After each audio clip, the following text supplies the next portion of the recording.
The Epstein fallout, Bondi, Trump, and the fracture within MAGA. Confidential analysis report, date July 12, 2025, prepared by the Independent Investigative Analysis Team. In July 2025, a political firestorm erupted within the Trump administration and the broader MAGA movement following the public release of Department of Justice memos under Attorney General Pam Bondi concerning the Jeffrey Epstein case. What began as a campaign promise to reveal long-hidden truths about Epstein's so-called client list has devolved into infighting, fractured trust, and renewed scrutiny of both President Donald Trump and Bondi herself. This report explores the key facts, timelines, actors, motivations, and consequences in detail, without partisan leanings. Donald J. Trump and Jeffrey Epstein were social acquaintances in the 1990s and early 2000s, frequently photographed together at Palm Beach and Manhattan events. In a 2002 New York Magazine profile, Trump stated, "I've known Jeff for 15 years. Terrific guy. It is even said that he likes beautiful women as much as I do, and many of them are on the younger side." Flight logs and anecdotal testimony suggest Epstein visited Mar-a-Lago on several occasions. Though Trump later claimed he banned Epstein from the resort for inappropriate behavior, no official documentation has ever verified this claim. Recent audio tapes, purportedly recorded by journalist Michael Wolff in 2017, reveal Epstein referring to Trump as his closest friend for 10 years. Bondi served as Florida's Attorney General from 2011 to 2019. In 2013, the Trump Foundation donated $25,000 to Bondi's re-election campaign, a move later ruled illegal by the IRS due to misuse of charitable funds. At the time, Bondi's office had been considering joining a class-action lawsuit against Trump University. She declined to pursue the case.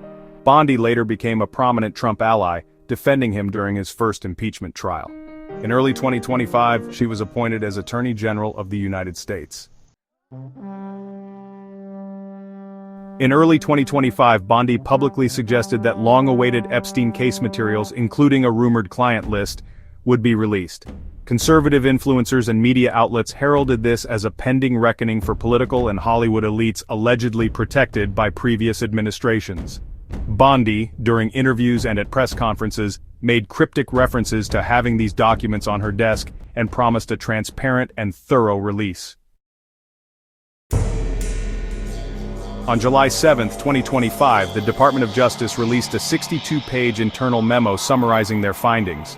No incriminating client list exists in DOJ holdings. All seized media, flight logs, and testimonies had been previously reviewed. Epstein died by suicide. No current federal investigations tied unindicted individuals to criminal conduct. The immediate reaction was outrage. High-profile right-wing influencers such as Laura Loomer, Charlie Kirk, Megyn Kelly, and Glenn Beck publicly accused Bondi of betrayal. The hashtag #FireBondi trended on X, formerly Twitter, for 3 days. Dan Bongino, currently serving as Deputy Director of the FBI, reportedly confronted Bondi and missed several official meetings. Leaked messages and insider reports suggested Bongino considered resignation.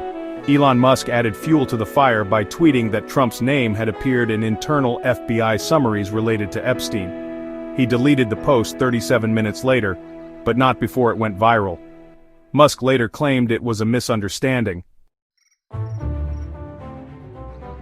President Trump responded via Truth Social. Pam Bondi is doing a fantastic job. Don't be fooled by distractions. Nobody cares about Epstein anymore.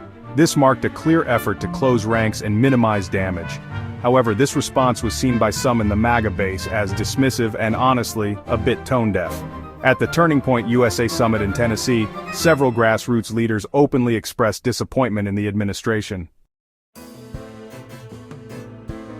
The Department of Justice's memo and, the accompanying data confirmed the following materials were reviewed: over 300 gigabytes of digital files including emails, photos, chat logs, and hard drive data.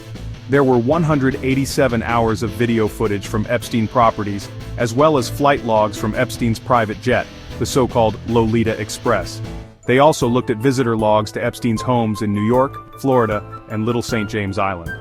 However, none of these sources yielded evidence that actually met prosecutorial standards for unindicted associates. the Department of Justice emphasized privacy protections for Epstein's victims in declining to release the full materials. This divergence between expectation and evidence really widened the rift inside the MAGA movement. For years, the Epstein client list had been, well, mythologized as a keystone in unraveling elite corruption. But when reality contradicted that narrative, MAGA leadership fractured. The true believers accused Bondi and DOJ leadership of suppressing evidence. The realists argued that no list ever existed, and that expectations had been artificially inflated. And then, the opportunists tried to redirect outrage toward Biden, the media, or global institutions. First, Bondi overpromised. Her early language and insinuations encouraged the idea of explosive revelations, and this was a strategic miscalculation. Second, Trump's dismissal hurt credibility.